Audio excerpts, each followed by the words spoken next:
this thing work. So let me introduce to you the incumbent City Council member in District 1, Robert Wittenstein, for an opening statement. Thank you, Dick. And by the way, I like the bow tie. It's very nice. My name is Robert Wittenstein. I am currently on the Dunwoody City Council. I've served for the last 3.5 years. Before that, I was one of the folks working to create the city. I am really proud of what we've accomplished over the last 3 years. The most important of our accomplishments, I think, is that we have put the city's finances on a sound financial footing. And I'm getting some feedback, so let me get a little further away. We have shown fiscal responsibility in being able to generate surpluses each year without raising taxes, and we are on track to do that again next year. So I am glad you're here tonight. I look forward to speaking with you. Thank you, Robert. And next is Terry Knoll. Thank you, Dick. My name is Terry Knoll, as you heard. Wow. And just so you know, the lights are so bright, we can't see anybody. We're blinded up here. But I am the president of the U.S. insurance subsidiary for Deutsche Bank here in the U.S. The differentiation that I bring today is executive and financial leadership from my business and CPA experience. It's also the distinction of a different set of lens that I see items here in Dunwoody. One, the CPA I mentioned, and the conservative financial expertise I bring. I bring a belief that this is about other people's money, and I would want to see that on council. I bring, through my lens, a sense of disciplined spending and a sense of needs versus wants. I also am unfazed by a sense of urgency. I am unfazed by what has been called a shopping spree by some. I believe in accountability, and we are ready as a city for that accountability. I will ask the tough questions. I believe it's time for a change. Thank you. All right, Rick Callahan, you have your minute. Thank you. Good evening. Thanks for coming out tonight. It feels great to be here amongst fellow residents, especially residents who have taken a keen interest in the political future of the city here. A little background about myself. I grew up in Johnstown, Pennsylvania, what used to be the heart of steel country. My father was a steel worker for 35 years. And a few things that my dad taught me was to work hard, save money, and never get a job in a steel mill. So I think I've honored him on all three of those points. For the past 10 years, I've been the managing partner in a small business. In this position, I've gained what I call real-world experience in forecasting, marketing, and most importantly, budgeting. I have a few employees and their families depend on the decisions that I make as a business owner. And I'm going to bring those skills to City Council hopefully in January. Thank you. We think that the biggest issue facing Dunwoody is density, especially multifamily homes. And I wonder, Rick, if you believe the City Council has positioned itself to adequately protect against higher densities that I suspect most residents don't want. Okay. I think in the next few years, as the economy improves, there's going to be a lot of worthwhile projects brought before council. Some of these projects will involve what they term mixed use. Some of them will involve high density residential, whether it's flats or high story stuff. Every one of these will have to be looked at and examined on an individual basis to come out and say we can never build another apartment. How many jobs would that cost us? That's what we need to review. I think what's key here is maintaining the current balance that we have in the perimeter business district of jobs per resident. That's key. We can't increase density without bringing in the jobs. Currently right now I think it's about 9.25 jobs for every apartment in the perimeter. I like to keep it that way. My biggest concern regarding density is what's termed the transit-oriented development, the TOD, which is the plan is it's a federal program in conjunction with MARTA and some private groups where you build up high density around a MARTA station. And as part of that program, it requires high density, of course. And the fault with that program, when you take in the federal money with MARTA, is 20% of the apartments in these units are required to be what they call low-income working class. And that's where I have the problem. I'm not in favor of any high density. I'm not in favor of the TODs. Happy to go next.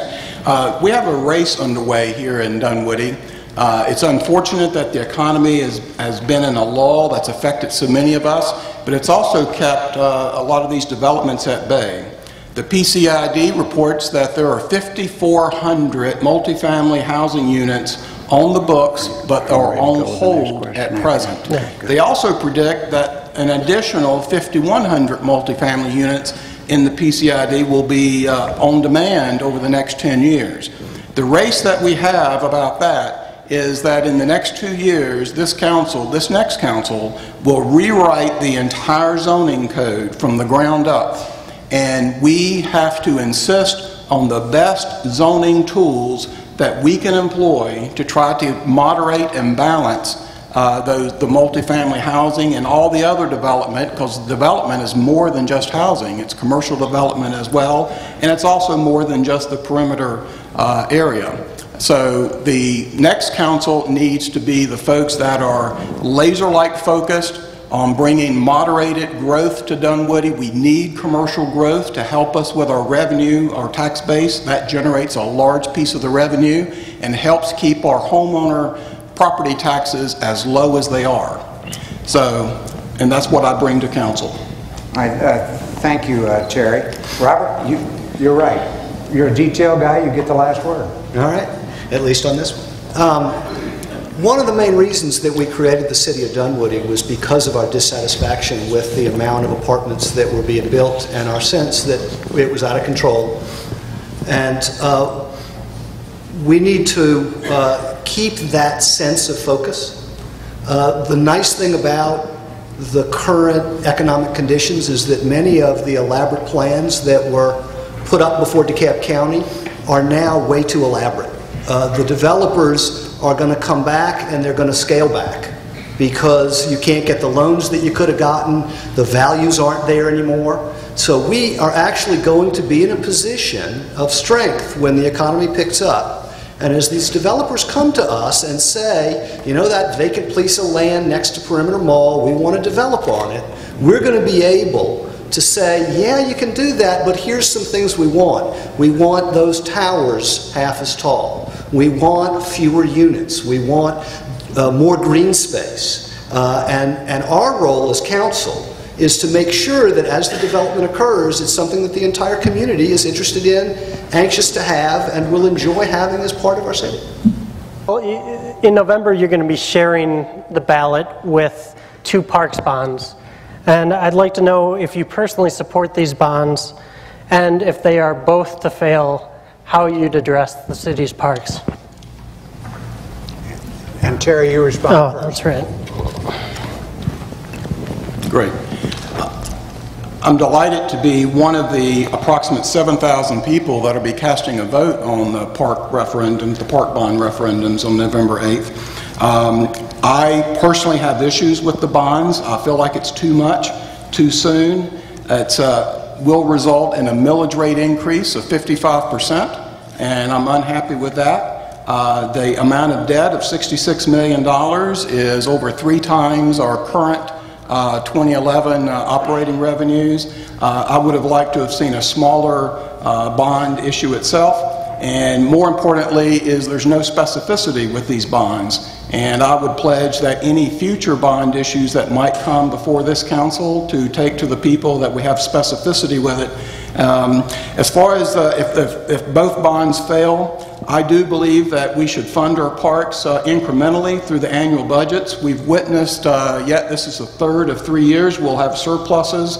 We've had some windfalls from host taxes, other kinds of things that have come in. And I think our priorities need to be funded more aggressively, and I would include in that funding for the parks. It does trouble me that even with this year's surplus, you know, we could have easily have taken some of these issues in the Parks Master Plan. We could have checked off 1 or 2 or 3 of these issues with the surplus, and that is not on the table to be considered by this council. Robert? I was one of the folks who put forward the current design to split the Parks Bond referendum into two. The original proposal was one big Parks Bond referendum, and I asked that we split it in two because I think the residents of Dunwoody have some important decisions to make on what we need to do now and what we can wait on. From my point of view, the more short-term need is for us, and again, let me do a caveat here. I am talking now as a resident of Dunwoody and a candidate and not as a city council member. The city council, the government officials are prohibited from advocating for or against any ballot measure. But as a resident, I'm entitled to give you my opinion, so that's what you're going to get. I think the thing that strikes me as being a more near-term need is the need to acquire property while property prices are low and while interest rates are low. I think we have plenty of time to develop those properties. I'm impatient to get it all. I'd love that, but I don't know that I love it enough to borrow the money to do it now. But for me, this is about being able to secure property now for our children and our grandchildren. Go ahead, Rick. Splitting the two bonds up, in regards to the land acquisition bond, the big concern I have with that is taking large parcels of land off the tax rolls. When you take an O&I property that 5, 10, 15 years from now could be home to a large corporation with lots of paying jobs, and take that away from the private sector and off the tax rolls, I have a concern about that. If you have a blighted property in some situation, and you want to buy the land through that, you want to acquire the land through different methods, it's possible. I'm totally against taking land off the tax rolls, especially stuff that's currently zoned office and industrial use. The big fear is if the acquisition bond passes and the improvements part doesn't, and we spend, the maximum amount of money, we spend whatever it is, $33 million on a bunch of land, it's going to sit vacant for who knows when. And did we really do anything of benefit to community if we take this down? Because that bond can only be used to acquire the land, not to improve the land. In regards to the Parks Improvement Plan, my issue with that one is no specificity.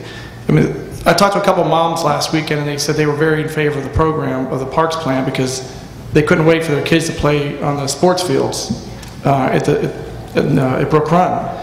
And I remind them there's no such thing in the entire Master Parks Plan. There are no fields whatsoever.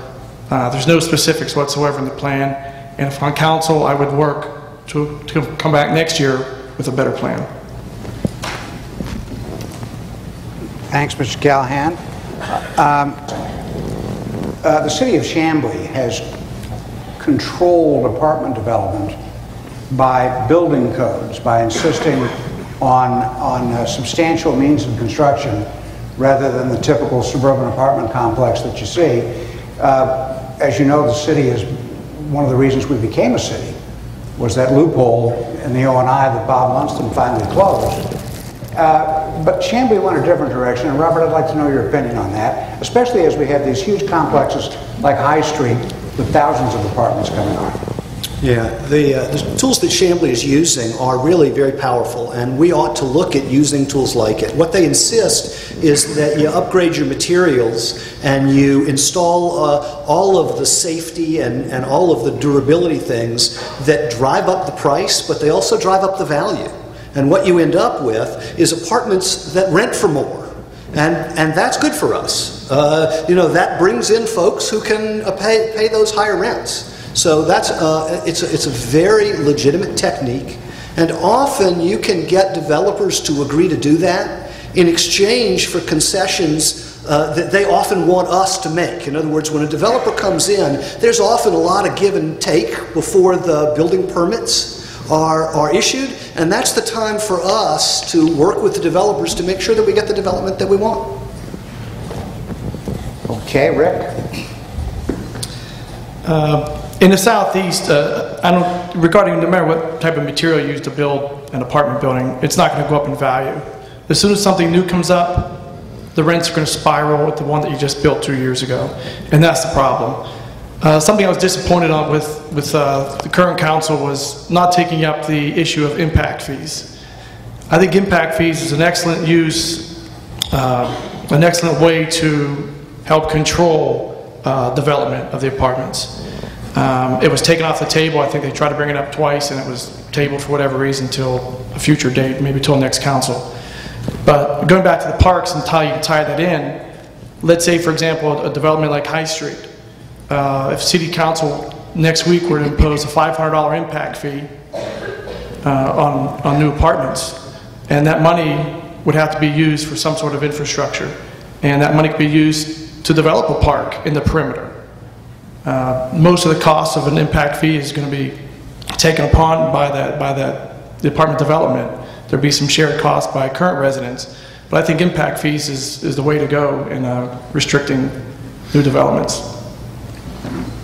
Thanks, Mr. Callahan. Terry? Thank you, Dick. A little more on the Chamblee standards.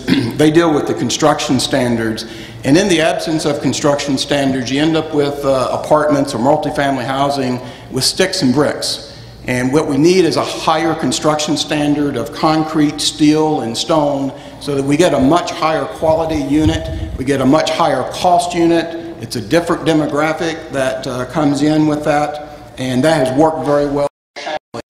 But Dick, we shouldn't stop just with looking at Chamblee. We should look at best practices at a lot of other cities. We have a narrow window in the next 2 years to get this right when we rewrite the zoning code, and it will control the destiny of Dunwoody for decades to come if we don't get it right. I agree with Rick. We should continue exploring the impact fees. We should look at height restrictions that go with this. And again, the best practices of other cities, because let's don't stop with just one neighboring city, but we have to get it right. We have a limited window with the zoning railway. We have to get it right.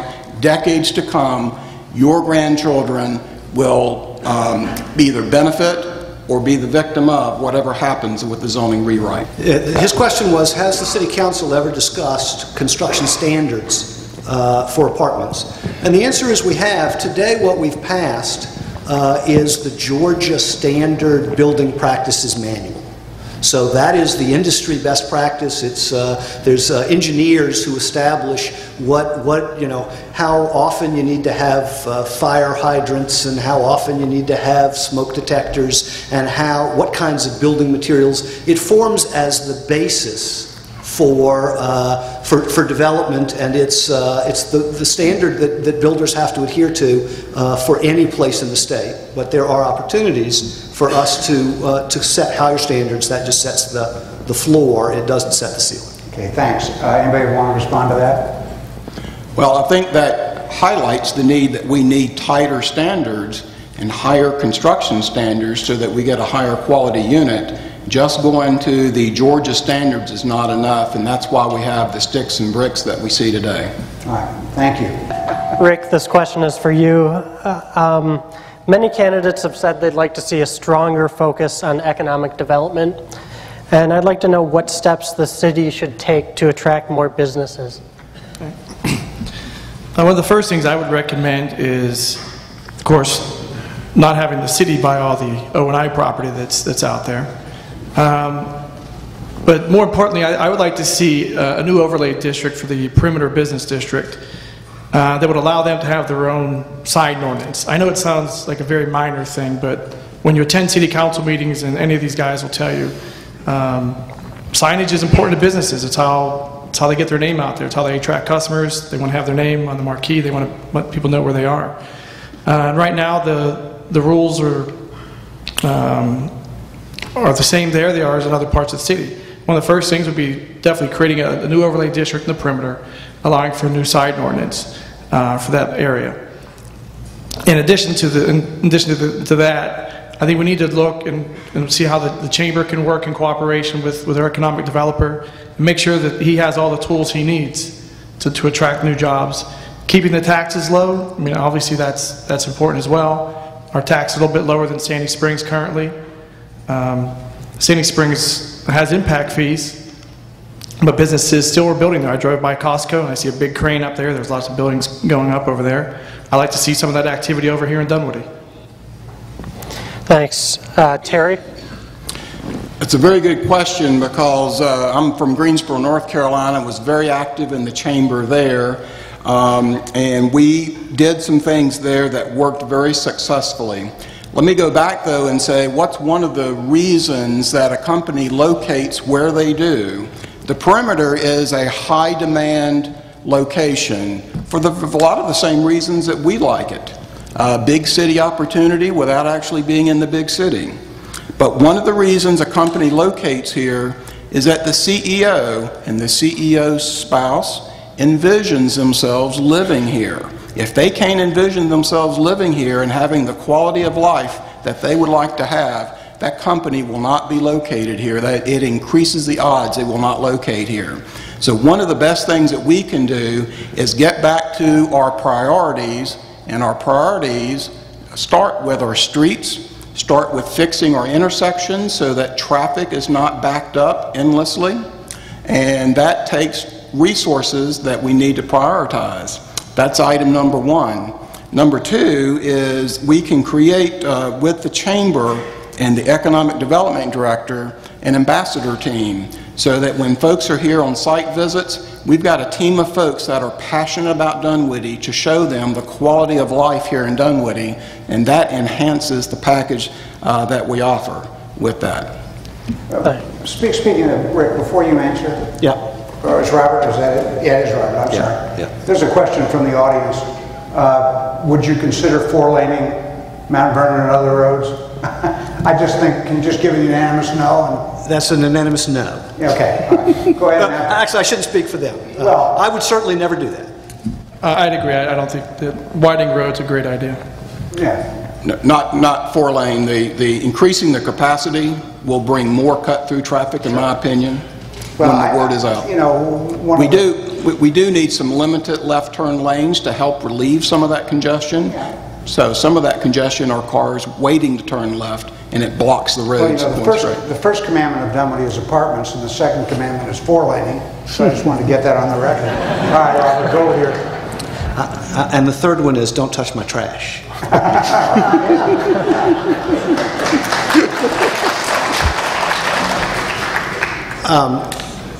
Economic development, it's really four things for us guys.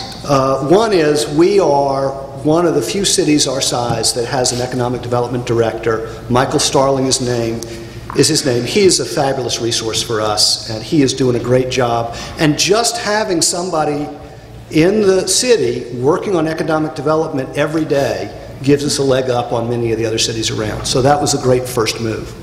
The second thing, and it's not directly within the city's control, but it's the most important thing, and that's the schools. If we have good schools, people will want to live here and companies will want to move here. So as civic leaders, even if it's not on the city council's agenda, the schools need to be one of our primary concerns every single day. The last two things are well within our control, and that is our streets have to look good. We have to have paved streets. The traffic has to move, but we got to have parks. We got to have places for this. Has to be a community where people want to raise families. Robert Wittenstein will ask Terry Knoll or Rick Callahan one question, and the person who's asked the question will have 90 seconds to respond. But we can freewheel this if we want a little bit. So Robert, your question to Terry Knoll or Rick Callahan. Yeah, I'll ask Terry a question. Terry, in the 4 months that you've been running for office, you have talked very differently about your views on the Parks referendum, and I'm wondering whether we should believe what you started with or what you're saying today. Well, Robert, that's easy to answer because that's simply not true.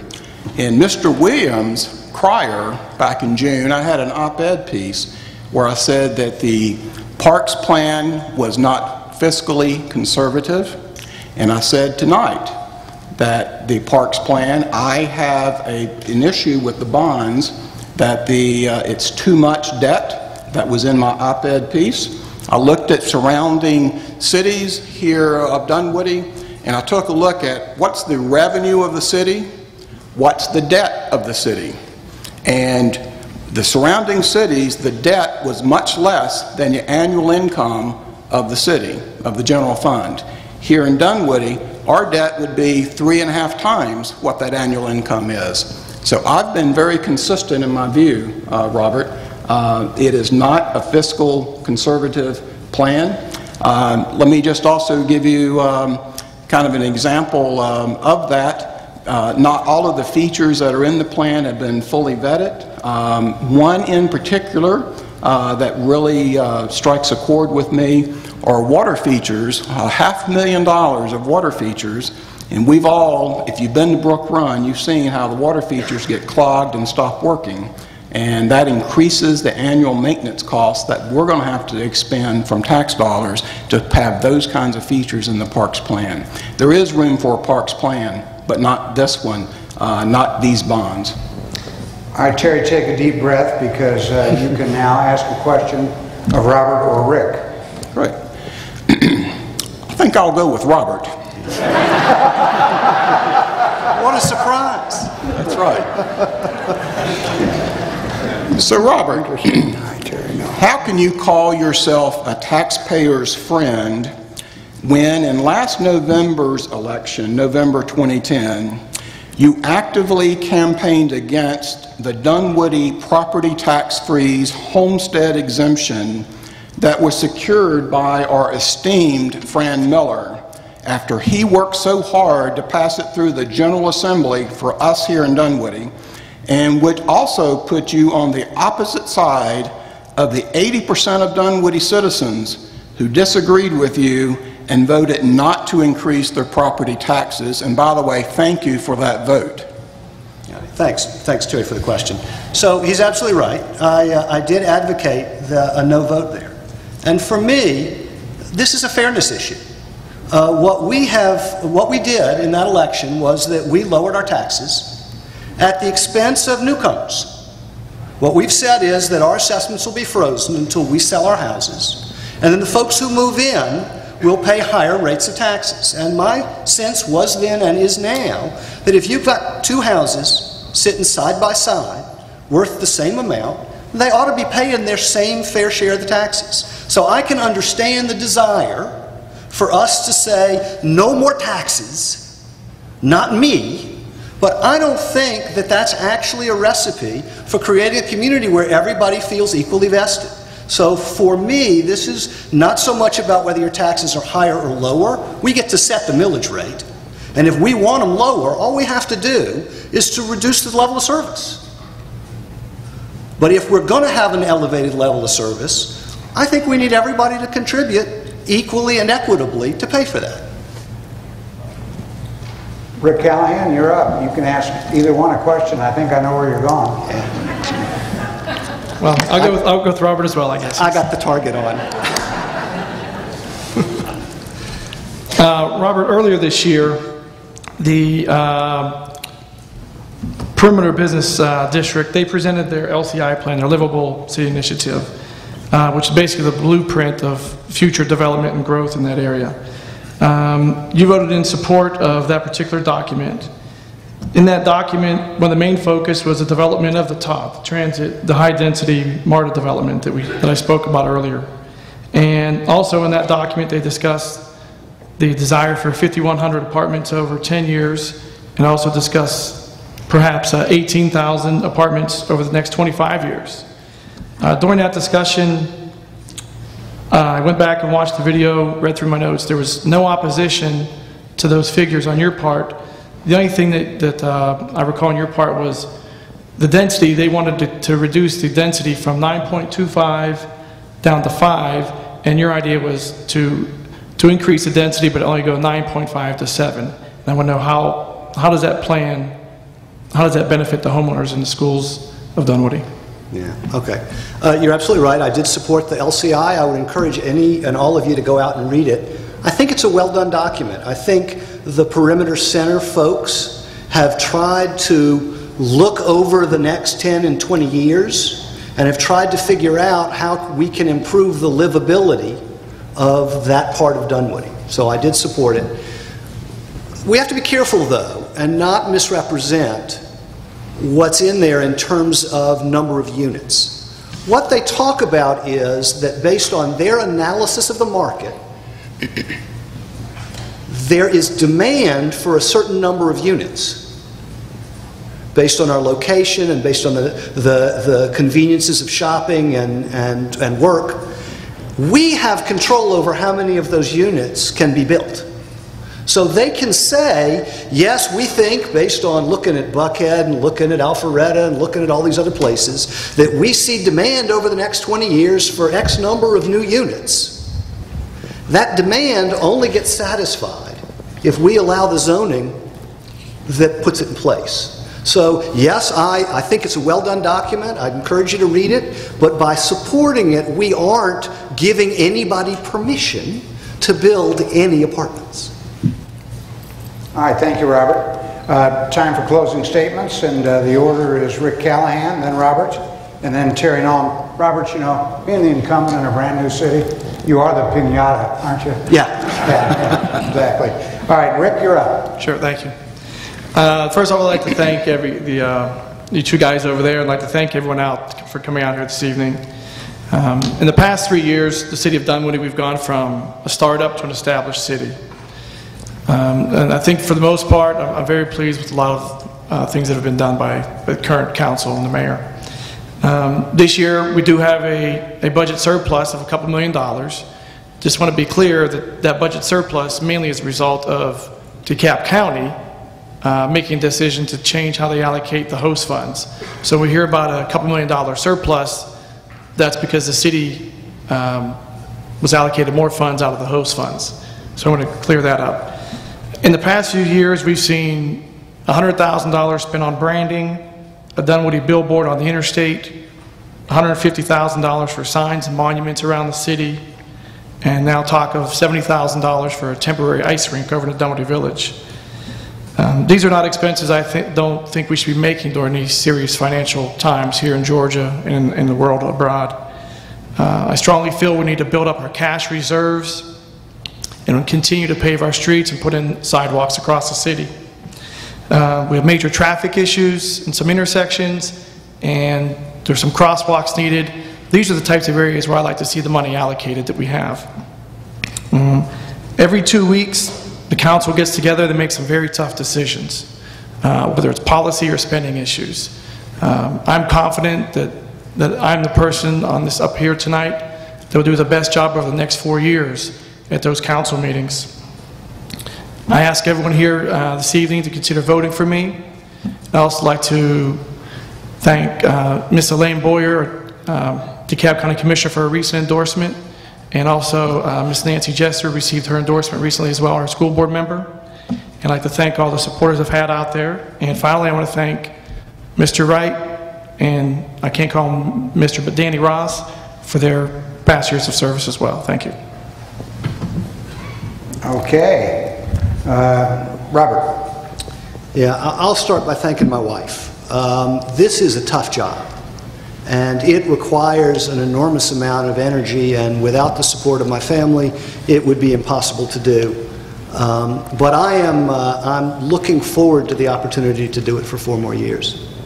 After 3 years of keeping our collective promises, which was to bring up a city on a sound financial footing, to keep taxes low, to create a level of service that we could all be proud of, I think I've earned your support, and I ask for your vote on November 8th.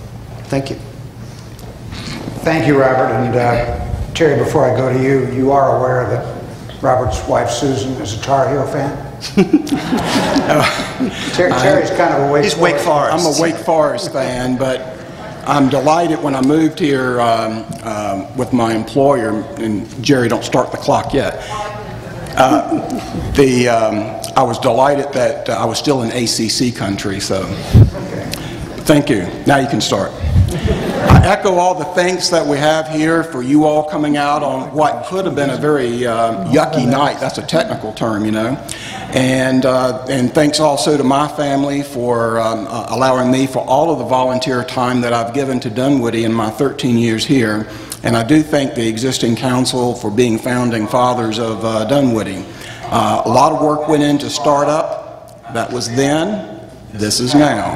What Dunwoody needs going forward is different than what we needed for the last several years. We have a professional staff that needs direction and accountability. We need leadership on council that will be policy setters and that will provide accountability for that professional staff. This is a 4-year term going forward. The term is longer than we've actually been a city, and we can ill afford new distractions like chickens, like how many cars are in your driveway at any point in time, like whether your grass is 10 inches high or 7 inches high or something in between. The two most important things of this election will be the zoning code rewrite, which I mentioned earlier. We need our very best tools to limit that growth, to demonstrate that we have control of development and developers and not the other way around. We also need a detailed plan. Whether the bonds pass or fail, we need a detailed plan with specificity so that the bonds can be issued appropriately, correctly, and with the least amount of cost to you, the taxpayer, because it's your money, it's other people's money, whether it's bond money or whether it comes from the annual operating budget. I am a CPA, I'm conservative, I bring that conservative financial expertise here. I run a business, it's actually my second business that I've run. I believe it's time for a change. I believe I'm the right choice for that change. I ask for your vote on November 8th, and I ask for your neighbors' vote, and I hope you will turn out and encourage your neighbors to come with us. Thank you again.